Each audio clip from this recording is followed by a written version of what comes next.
Hello everybody, welcome back. This video we're going to be talking about weeks 1 and 2 of boot camp. We're just going to keep on fucking following the line. So, first thing you do after PE days is going to be your swim qual. Your swim qual, pardon me, starts with the high dive, and then you do a 50-yard swim to the end of the pool. Easy day. After that, you're going to do a variety of like floating tests where you do a face down prone float.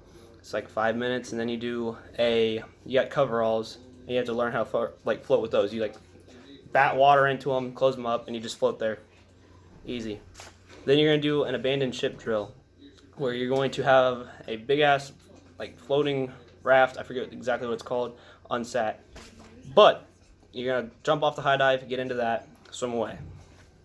Pretty simple stuff.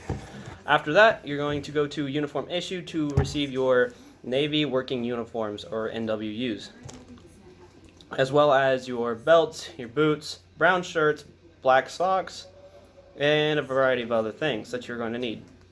Once you receive those items, you're going to return back to your ship and start stenciling things.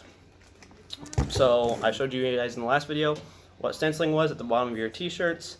So you're going to stencil all that stuff. You're going to learn how to make your rack. So the hospital corners on the corner, like the hospital folds on the corners, the 45-degree angle, and then your pillow as well, and how to fold your blanket. All that stuff's going to be important. Remember how to do it, because you're going to be inspected on that later on, which I'll get to in a few minutes. So after that, you're going to have some downtime, obviously. You're going to go to a couple classes, like toughness, some stuff about the post 9/11 bill and the GI Bill. It's all about your retirement and the benefits from the Navy, essentially. Stuff like that, easy stuff. After that, you're going to, this isn't in chronological order, I should probably just say that now. But then you're going to start practicing for PI inspections. So personnel inspections, like how to wear the NWs. So make sure everything's buttoned, make sure that the Velcro is silenced, make sure all the pockets are buttoned up, make sure your boots are shined, make sure that you got your blousing straps on, everything like that. It's pretty easy. You got 20 minutes to learn how to get dressed or whatever.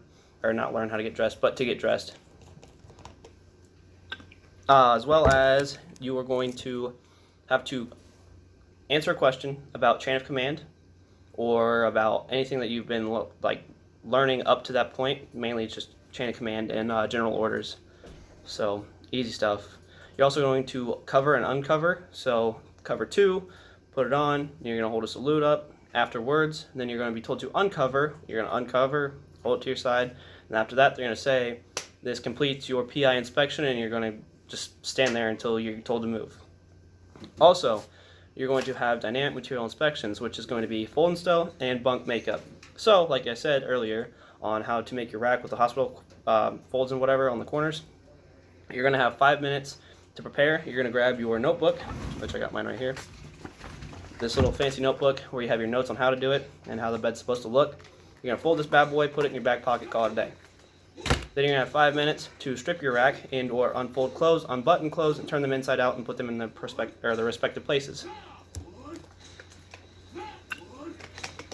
So, then after all that, you're going to have 15 minutes to make your rack in accordance to your RDC's instructions and or fold your clothes. So usually they divide half of the compartment to do one or the other.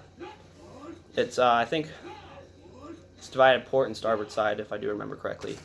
So, and then pretty much after that, you're going to get introduced to Freedom Hall, where you're going to be doing sustained runs. The first one's 16 minutes, not very difficult, just keep a steady pace. Like I said, if you really want the most out of it, push yourself, right? Because you want to get that final PFA time as low as you can. Respectively low, you know what I mean? So after that, you're going to also get introduced to everyone's favorite, the yellow card, aka getting beat. So ITE. If you mess up as one person or as a whole division, your RDC is going to pull out this lovely little yellow card, and it's going to have a variety of exercises that absolutely suck on them. And then you're going to continue to do them for about 45 minutes, or until they feel like that you have learned. It sucks. It's not that bad, honestly, but it does suck the first couple times. You get told it's going to get to a point where they just come out and say, you got 30 seconds to hydrate. Everyone's like, damn, we know what that means, right? So it's simple stuff like that. But that really is all you do for the first 2 weeks. There's not much to it. Like I said, in weeks 3 and 4 and on, kind of get more hands-on, and you start doing more fun things. It's not supposed to be fun, it's boot camp, but it is what you make it, right? Also, I wanted to ask you guys if you had any ideas or anything that you wanted to ask and or wanted to know. I'm not in A school yet. I'm waiting to be put into A school, aka ATT, first, because of the FCs. Whatever, I'm an FC, so I'm fire controlman. I'm going to be here for a while. Long story short. So, if you guys have any questions, feel free to ask. I absolutely forgot to turn comments on the last video, so I apologize about that. But anyway, that's all for today. Talk to you guys later.